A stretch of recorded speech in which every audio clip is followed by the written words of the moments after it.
The high-level conference on the protection of vulnerable adults in Europe, The Way Forward, was divided into two major panels framing different perspectives on this theme. While the panels on protection of vulnerable adults in cross-border situations in the European Union and the experience of the 2000 Hague Convention on International Protection for Adults, addressed issues related to civil law. The panels on procedural safeguards for vulnerable adults in criminal cases, what measures have yet to be taken at EU level, and the one challenges in protecting vulnerable victims and promoting their participation in the criminal process,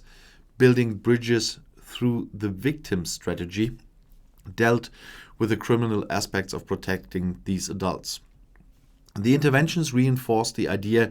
that the accession of all member states to the 2000 Hague Convention would allow to ensure a uniform legal framework, using existing structures and making the most of efforts and results, addressing the shortcomings and substantial obstacles, and exercise of rights. However, it was also evident from the interventions that while it is important to assess the experience and results of the application of the Convention, the European Union must be more ambitious and try to go further.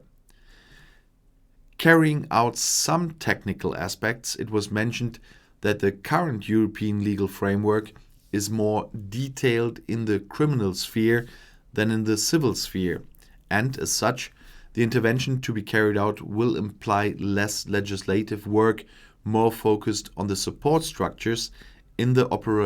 operationalization and in the optimization of existing mechanisms. In order to protect people who in some way have their capabilities diminished, it will still be necessary to reformulate the 2009 roadmap for strengthening procedural rights of suspected or accused persons in criminal proceedings and the respective instruments. In order to guarantee in all member states equal access to law and justice, and in particular to fair and equitable procedures, without the exercise of the right of defense being affected by the conditions of vulnerability, the need to implementing the European strategy on victims and ensuring full application of Directive 2012/29 from the EU, as well as other instruments that include specific provisions on victims, such as the so-called Terrorism Directive. In a wide sharing of ideas, good practices, and possible solutions, the European Commission stated that it is committed to defining a future strategy to improve the protection of vulnerable adults, while the EU Council remains expectant about the results of this exercise.